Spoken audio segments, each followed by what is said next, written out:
Let's hear what this cop did and see if jail is the right place for him, or if he should be walking freely among people. Right?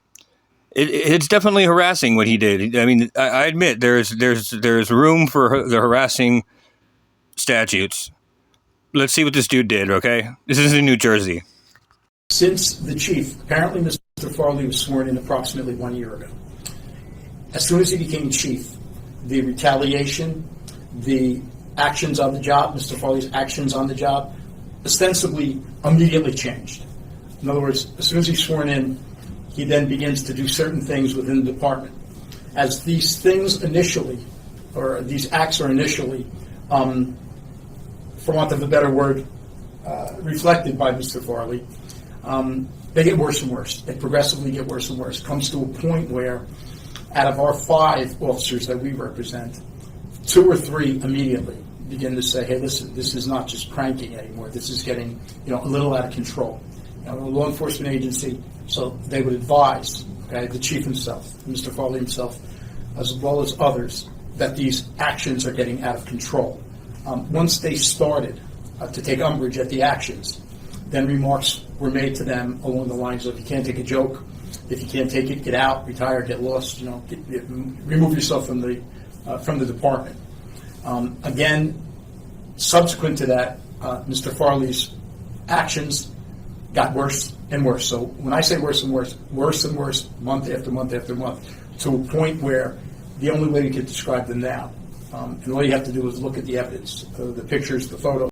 See how he keeps saying acts and, pictures and photos and stuff like that? Like all actual evidence of something doing something? What's stated in the Title 59? I'm in agreement. What he has done is 100% harassing. But listen to what he's done. We actually have another video, a separate video.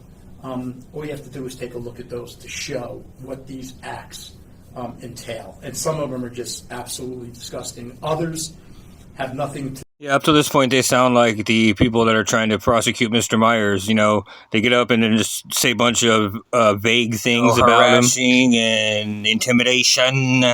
But see, he's not talking at his ass because buckle up.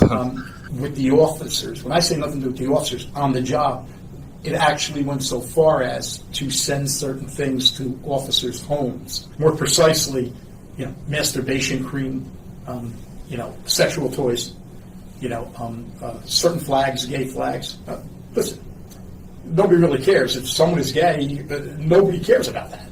But why a gay flag would be sent by Mr. Farley to one of our officers' homes so the wife and the child could see it, and open mail, we have no idea. You'd have to ask him that.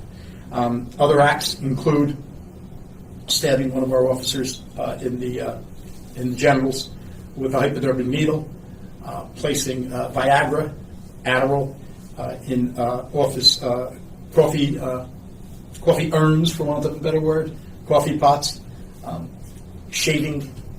And I know some of this sounds a little weird, guys. It's not real easy to relay, because it's so bizarre. Shaving his arms, taking his shirt off, naked from the waist up, and shaving his arms on the desks of, I believe it's a deputy chief, scraping certain excrement off of his underwear onto persons' desks, defecating on the floor, near garbage cans, where witnesses watched it, saw it, not once, but numerous times. This dude shit on the floor, shaved his arms on his coworkers' desks, and stuck a dude in the junk with a hypodermic needle. And he's not in jail. He's a harasser, but he's not in jail. And this is just a smattering of certain things that were done. There's much more that are done, and they're all, enumerated in the Title 59 notices of tort claim. We've represented probably, literally hundreds and hundreds of police officers over the years. What we do here at our firm, what we sort of specialize in, and you think you see it all. We've never seen anything like this in all my years. I'll be a lawyer almost 40 years next year. So the township has released a statement. They say they have full confidence in the chief's leadership. They strongly deny these false and outrageous allegations. They say that your clients are disgruntled officers who are resorting to attacking the reputation of a dedicated public servant to further their own selfish goals, in their words. Your response to that? Complete and utter rubbish. There's no other word to say that. Let me tell you why. First of all, you have documentary evidence. You have photographs. Doesn't have to tell us why, because something as bizarre as shaving your arms over your coworkers' desks, if there's a picture of it and his shirt's off, then there's no need to talk, right? Of certain things that have gone on. Fact. Other times you have witnesses, numerous witnesses, who've seen defecation, who've seen what was delivered or sent to one of our clients' homes. That's number two. Number three, all of our clients have straight out told us they'd have no problem whatsoever taking polygraph exams immediately. Now, we understand the admissibility of polygraphs in the state of New Jersey, but the fact of the matter is you're not going to have 5 law enforcement officers who say straight out on initial, listen, I want to go on a polygraph. I want them to see that everything we are saying is accurate. And again, more than that, the Title 59 notices of tort claim that have been filed are very, very fact-specific and are in fact supported by either documentary evidence, photographs, or not one or two witnesses, numerous witnesses. Is there a reason you know why those officers aren't here? Why they're not? Everything you could do to knock this guy out? How is this guy not in jail if that's the case? When another officer filed a notice of intent to sue the department, Farley allegedly blamed Darren for giving the officer information that could be used against him. Darren wrote, quote, "From this point..." Yeah, so the guy who gave them this picture is the problem, not the picture. Photographs, or not one or two witnesses, numerous witnesses. Is there a reason you know why those officers aren't here? Why they're not speaking out today? Straight out fear retaliation. At this point in time, what we've done via a writing, we wrote directly to the Attorney General's office requesting that Mr. Farley be relieved of his duties or at least de-armed or disarmed. They're scared based on certain fit of rages that they've witnessed.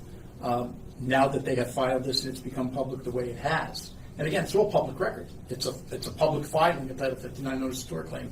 They all fear that if they're physically on the job there and he's physically there, they feel for both retribution on the job, career retribution, as well as physical retribution. Chief Farley, who makes almost $250,000 a year, according to... Yep, and he's got a civil lawsuit against him, not criminal. They said none of these are criminal acts, but sitting at your home, making a phone call and making YouTube videos, just saying somebody's name is a felony? And this guy's just going to have some civil claim against him? What the fuck is going on? Something's very, very wrong, right? And this guy, no jail time, he's a free man, and he's running around work sticking needles in people's penises and shitting on the floor. Now, contrast that to Mr. Myers, who is in the privacy of his own home, making YouTube videos, publishing them, and saying a person's name and making one phone call. I won't do it. Mr. Myers, 45 to have life. a seat, please. What the fuck is going on? No, you are not. What's that? Have a seat. I am seated. I'm gonna go back a second because I think it's gonna be easier to hear on the YouTube. Yourself.